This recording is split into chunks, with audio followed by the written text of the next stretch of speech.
The tide was out, the morning was warm, and a man in a clean grey suit sat slumped against the seawall at Somerton Park, his head resting back, his legs crossed at the ankle.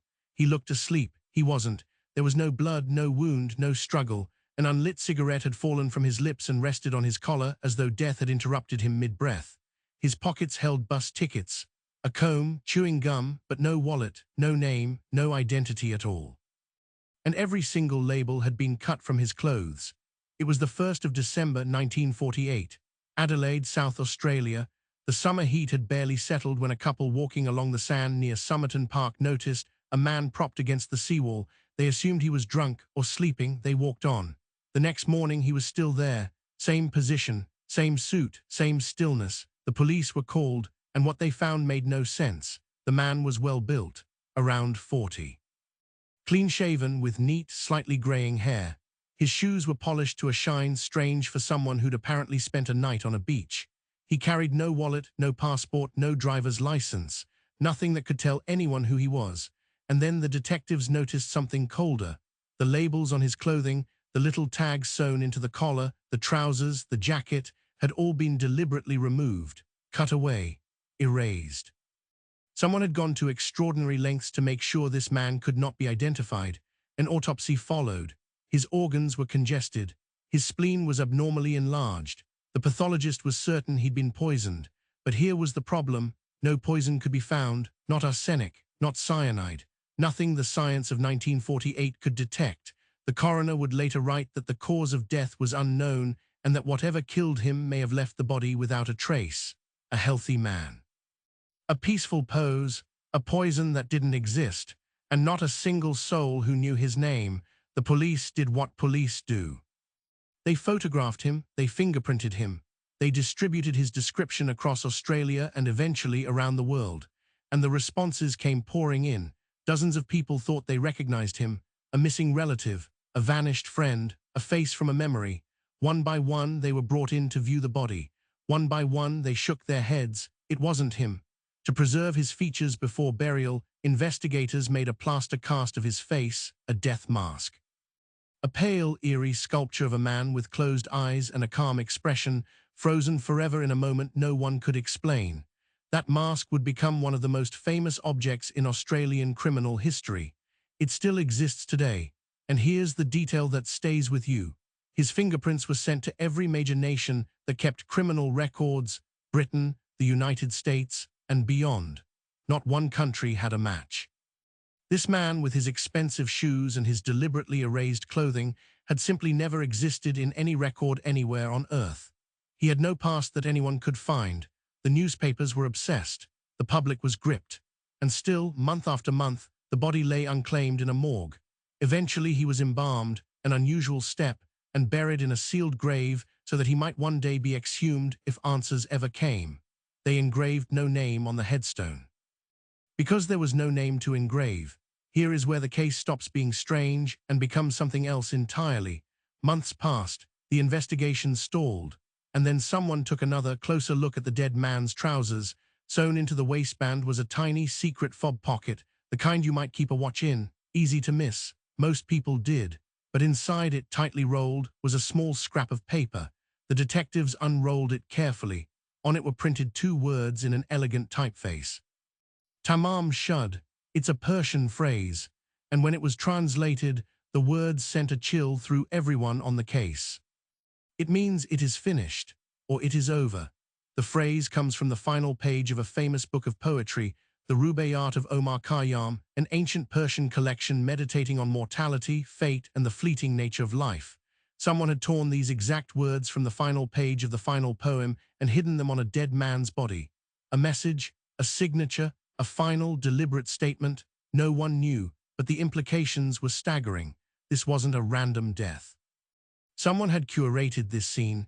Someone wanted those 2 words found. And somewhere out there was a book, a specific, physical copy of the Rubaiyat with its last page torn clean away. Find that book, the detectives reasoned, and you might find the truth. So they made a public appeal, and astonishingly, the book turned up. But what was written inside it would only deepen the mystery. A man came forward. He found a copy of the Rubaiyat of Omar Khayyam tossed into the back seat of his unlocked car, a car parked in Adelaide around the time of the death. He hadn't thought much of it, but when he read about the appeal, he checked the final page. The words Tamam Shud had been torn away, and the torn edge matched the scrap from the dead man's pocket. Perfectly. This was the book. Now imagine you're a detective in 1949, holding that book under a lamp. You turn to the inside back cover. And in the faint light, you see indentations, pressure marks left behind by someone writing on a page that's no longer there. You shade over them with pencil, and letters begin to emerge. Lines of capital letters, 5 rows of seemingly random characters, a code. To this day, it has never been cracked. The world's best cryptographers have studied it. Code breakers, mathematicians, intelligence analysts, all of them have tried.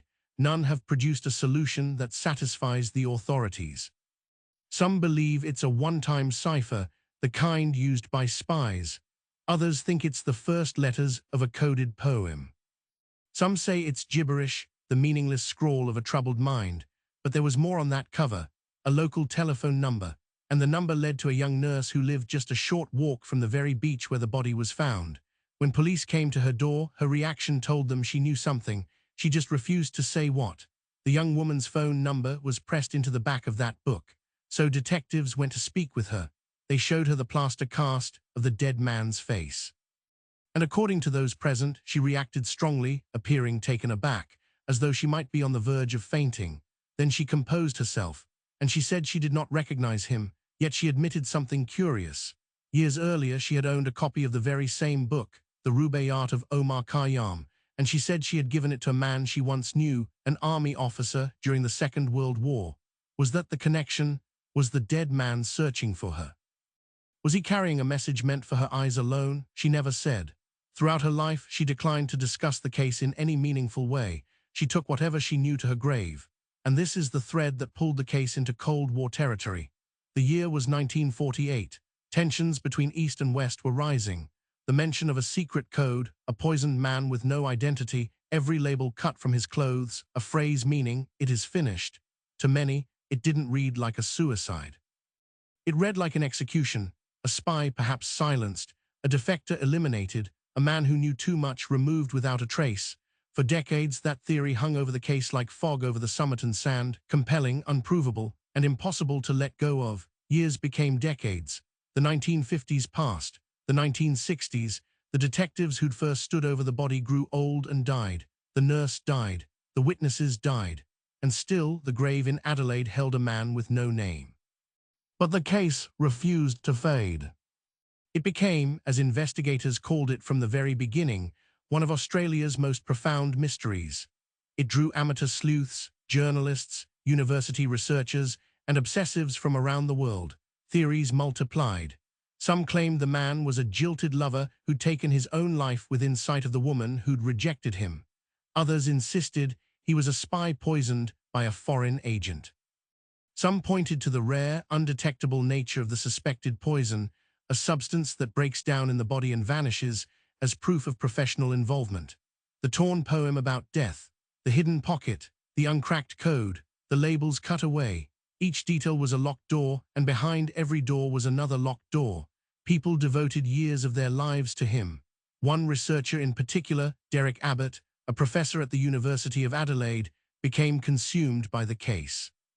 He believed the answer lay not in codes or theories, but in the body itself, in the man's DNA. For years, he campaigned to have the grave exhumed, to pull genetic answers from the very bones beneath that nameless headstone. And in 2021, more than 70 years after a man sat down against a seawall and never got up, the digging finally began. On the 26th of July, 2022, the world finally heard a name. Professor Derek Abbott, working alongside an American genealogist named Colleen Fitzpatrick, a specialist in identifying the unidentified, announced a breakthrough.